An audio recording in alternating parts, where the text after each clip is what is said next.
भारत के मध्य एशिया से संपर्क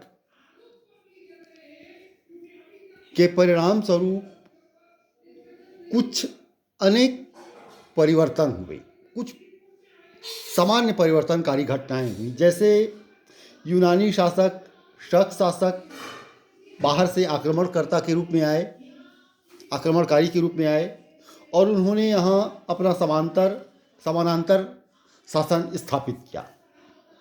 सबसे अधिक विख्यात हिंद यूनानी शासक हुआ मिनांदर। वह मिलिंद नाम से भी जाना जाता है।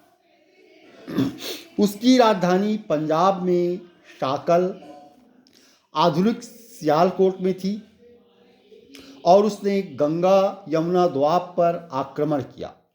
उसे नागसेन ने बौद्ध धर्म की दीक्षा दी। नागार्जुन इस नागसेन का ही नामांतर है। मिनांदर ने नागसेन से बौद्ध धर्म पर अनेक प्रश्न पूछे।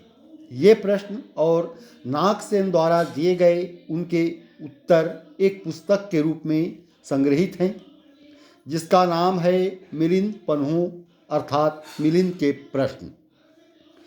भारत के इतिहास में हिंद बैक्ट्रियाई शासन का महत्व इसलिए है कि यूनानी शासकों ने भारी संख्या में सिक्के जारी किए। हिंद यूनानी भारत के पहले शासक हुए जिनके जारी किए सिक्कों के बारे में निश्चित रूप से कहा जा सकता है कि सिक्के किन किन राजाओं के हैं। पूर्व की आहत मुद्राओं के बारे में ऐसी बात नहीं है। उनका संबंध किसी राजवंशों से निश्चयपूर्वक जोड़ना संभव नहीं है। सबसे पहले भारत में हिंद यूनानियों ने ही सोने के सिक्के जारी किए, जिनकी मात्रा कुषाणों के शासन में बढ़ी। हिंद यूनानी शासकों ने भारत के पश्चिमोत्तर सीमा प्रांत में यूनान की प्राचीन कला चलाई, जिसे हेलेनिस्टिक आर्ट कहते हैं। यह कला सिकंदर की मृत्यु के बाद विजित गैर यूनानियों के साथ यूनानियों के संपर्क से उदित हुई थी। भारत में गंधार कला इसका उत्तम उदाहरण है। यूनानियों के बाद शक आए। यूनानियों ने भारत के जितने भाग पर कब्जा किया था, उससे कहीं अधिक भाग पर शकों ने कब्जा किया। शकों की 5 शाखाएं थीं और हर शाखा की राजधानी भारत और अफगानिस्तान में अलग अलग भागों में थी। शकों की एक शाखा अफगानिस्तान में बस गई, दूसरी शाखा पंजाब में बसी जिसकी राजधानी तक्षशिला हुई, तीसरी शाखा मथुरा में बसी जहां उसने लगभग 2 सदियों तक राज किया, चौथी शाखा ने अपनी सत्ता पश्चिम भारत में जमाई जहां उसने ईसा की 4वीं सदी के आरंभ तक शासन किया। शकों की 5वीं शाखा ने ऊपरी दक्कन पर अपना प्रभुत्व स्थापित किया। शकों को न तो भारत के शासकों का और न जनता का ही प्रतिरोध झेलना पड़ा। कहा जाता है कि लगभग 58 ईसा पूर्व में उज्जैन में एक राजा हुआ। उसने शकों से युद्ध किया, उन्हें पराजित किया और अपने ही समय में उन्हें बाहर खदेड़ देने में सफल हो गया। वह अपने को विक्रमादित्य कहता था।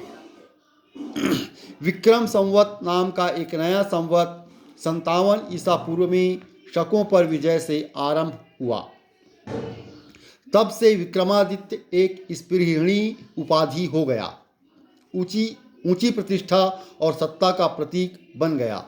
जिस किसी ने भी कोई महान पराक्रम किया, उसने इस उपाधि को उसी तरह धारण कर लिया जिस तरह रोम के सम्राट अपनी अतुल शक्ति और पराक्रम जताने के लिए सीजर की उपाधि लगा लेते थे। इस प्रथा का परिणाम यह हुआ कि भारतीय इतिहास में विक्रमादित्यों की संख्या 14 तक पहुंच गई।